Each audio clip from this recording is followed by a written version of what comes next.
Bonjour à toutes et à tous pour ce tuto numéro 2. Alors, on est dans ma salle de bain, ce qui est un peu plus pratique pour ce qui a gagné après le sondage, c'est-à-dire les salles de bain. Allez, 95% des réponses que vous avez eu la gentillesse de me formuler sur Facebook, effectivement, c'est les salles de bain qui l'ont emporté. Alors, ça va être un tuto assez rapide puisqu'en fait, il n'y a pas grand-chose, si vous voulez, à présenter par rapport aux salles de bain. Je vais juste vous faire un petit topo sur les sels que vous achetez, même soi-disant naturels, etc. Il faut savoir que de toute façon, les sels que vous trouvez dans le commerce ont automatiquement des produits chimiques dedans, à moins que vous achetiez des sels organiques et encore vous avez du colorant. Donc, ce qui vous coûte en plus à peu près 10 fois plus cher, si ce n'est 15, en termes de rapport qualité-prix que si vous faites vous-même vos sels, et vous allez voir que c'est hyper rapide, c'est très simple. Alors, on a trois sortes de sels que moi j'utilise. Avant tout le sel de mer, du gros sel, tout simplement. Alors si vous trouvez du sel gris de Bretagne, c'est encore mieux, puisqu'il est beaucoup plus minéralisé. Donc en fait l'idée c'est qu'on va plutôt utiliser le sel de mer, sel marin, pour tout ce qui va être revigorant, tonique, etc. Ensuite on a le sel d'Epsom, celui que moi j'utilise et que je mets dans un pot en verre, on va y revenir après. Alors le sel d'Epsom, si vous voulez, c'est quelque chose qui est très bon pour tout ce qui va être relaxation musculaire, donc on peut l'utiliser avec des huiles essentielles que je vais vous décrire après, pour tout ce qui va être bain, tout ce qui va être relaxant avant le coucher. Mais c'est aussi bon après le sport, c'est-à-dire que c'est vraiment un produit qui est utilisé, un sel naturel pour pouvoir vous relaxer après vraiment l'effort sportif et ça marche réellement. Et puis bon, c'est quelque chose qu'on peut boire, mais ça je vais pas en parler. Mais bon, par exemple, vous êtes constipé, vous prenez du sel d'Epsom, ça marche aussi. Mais on fera un tuto sur la constipation. Et vous avez également le sel de la mer Morte qui est utilisé pour les balnéos. Que moi j'utilise pas parce que c'est un sel qui est assez cher et surtout il est très similaire au sel d'Epsom en termes de résultats. Encore une fois, le sel d'Epsom a l'avantage de pouvoir en plus travailler un peu sur la relaxation musculaire et pas la relaxation tout court. Que le sel de la mer Morte, c'est vraiment relaxation. Bien sûr que ça va agir sur tout ce qui est musculaire, mais pas avec la même intensité que le sel d'Epsom. Bon, alors voyez moi le mien, il est là. C'est un sel blanc. Alors de suite, je vous précise, les colorants que vous avez, même pour les sels marins, qui sont verts ou à peu près bleu-vert, c'est un colorant qui, on espère, est alimentaire. C'est le meilleur des cas, un colorant alimentaire, sachant qu'après il y a des colorants qui sont pas alimentaires et qui sont encore plus mauvais, qui sont des trucs chimiques et merdiques. Donc, si vous voulez de la couleur, là, ce que je peux vous conseiller, c'est d'utiliser un colorant alimentaire. Vous mettez deux gouttes à peu près. Alors moi, je fabrique mon sel dans une espèce de plat, si vous voulez, une espèce de grand bol, dans quoi je mélange mes huiles essentielles et puis éventuellement votre colorant. Alors surtout, vous en mettez deux gouttes, c'est-à-dire que le colorant alimentaire dans du sel, ça explose d'un coup. Donc si vous en mettez une tonne, c'est foutu en plus. Ça va baigner dedans et ça va être un petit peu cracra. Donc si vraiment vous voulez utiliser du colorant, colorant alimentaire et deux gouttes, pas plus. Voire une goutte, vous testez, vous en rajoutez une deuxième si vous voulez de la couleur. Donc vous avez du vert, vous avez du bleu, vous avez du rouge. Ça vous donne une idée un petit peu, mais vous pouvez faire un code couleur en fonction pour vous rappeler ce qu'il y a dedans. Voilà, sachant que ça alterne pas trop les huiles essentielles, mais ça a quand même une action colorant évidemment sur les huiles. Et c'est pas moi les faire rechercher. Donc moi mes sels de bain, je les fais toujours basiques, sans colorant, et simplement avec le sel. Donc ça c'est du sel d'Epsom dans lequel j'ai mis en fait une recette très simple. Alors les huiles essentielles évidemment, c'est évident que vous les trouvez en bio.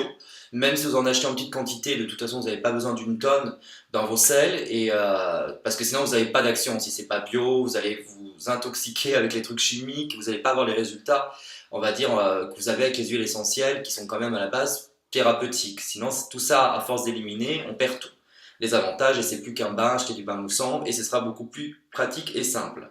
Donc, moi, je vais vous donner trois recettes. Alors d'abord la tonique, dans laquelle moi je mets de l'huile essentielle de citron vert, citron et des aiguilles de pin. Voilà. Donc moi j'achète en grande bouteille ici en Angleterre, ça coûte pas cher. Et effectivement, ça c'est hyper revigorant parce que c'est quelque chose qui est fort. Alors ensuite, toutes les recettes que je vais vous donner, j'ai essayé quand même de garder des huiles essentielles en commun.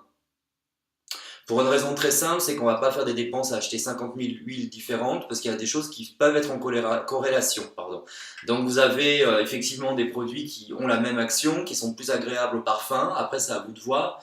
Moi, les trois recettes ont des huiles en commun et c'est plus économique aussi pour vous. En recette calmante, ben là, évidemment la lavande, ça c'est sûr. Citron, eucalyptus. Donc vous retrouvez l'eucalyptus que moi je vais mettre ensuite dans l'autre recette.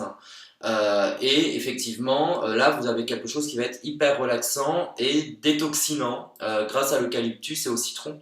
Donc du coup, effectivement, ça a une double action. Et enfin, troisième recette que je vous donne en mélange, c'est si vous avez la crève, que vous avez un mal de tête, que vous sentez que la grippe elle arrive, bah c'est simple, eucalyptus et pain. Donc bon, là c'est les deux que j'ai. Donc on récupère l'eucalyptus de la recette calmante, relaxante, et le pain du tonique. Donc du coup, il n'y a pas grand chose à acheter finalement en huile. Donc, quand vous avez votre bol, vous mettez 20, alors pour 1 kg de sel, hein, moi je pars sur la base de 1 kg, vous allez mettre 20 gouttes d'huile essentielle pour chaque huile essentielle. Donc par exemple dans le tonique, comme on a 3 huiles essentielles différentes, vous en mettez donc 3 fois 20. Voilà, donc vous voyez que 20 gouttes, les flacons, vous en avez pour des mois, voire des années. Donc vous mélangez avec une cuillère en bois, on évite tout ce qui va être métal, etc., qui encore une fois peuvent altérer, si vous voulez, sur les huiles essentielles. Et puis vous le mettez dans un pot en verre, c'est important, et si possible hermétique, parce que vous voyez, même là, mon sel il est un peu durci. Alors c'est pas très grave, hein, quand vous allez prendre un bain, vous prenez avec la main dedans, si possible passez au savon pour éviter de contaminer le pot bien sûr. Vous mettez 2 doses effectivement de sel qu'a laissé, vous avez laissé mariner avec les huiles essentielles infusées quand même 24 heures, c'est mieux. Mais si c'est dur, c'est pas grave, c'est parce que justement on n'a pas de conservateur dedans qui vont séparer les huiles essentielles et tout le tralala. Donc ça c'est normal, mais hermétique c'est mieux parce que sinon vous allez avoir quelque chose dur comme du bois ou quelque chose dur comme un caillou si vous laissez à l'air libre. Vert évidemment c'est mieux et ça se conserve on va dire 6 mois effectivement sans problème. Donc 1 kg de sel, même d'Epsom, ça coûte, allez, on va dire 2,50 €, 3 euros. Vous avez 1 kg quand même. Les huiles essentielles, c'est un petit investissement au départ, puisque vous achetez les flacons, vous ne les avez pas en miniature, évidemment. Mais en moyenne, pour un pot d'1 kg que vous achetez vraiment de sel marin pour le bain, on va dire bio, vous en avez pour 15 euros à peu près chez Sephora et tous ces trucs-là. Là, ça vous revient à 3-4 euros. Donc vous voyez, la différence est quand même importante. Donc, ces trois recettes que je vous ai données sont efficaces, c'est celles que moi j'utilise, qui fonctionnent et vous pouvez utiliser dans un bain, vous pouvez utiliser dans une balnéo, enfin je veux dire, il y a tout à fait les possibilités d'utiliser ça dans tous les soins possibles de balnéothérapie.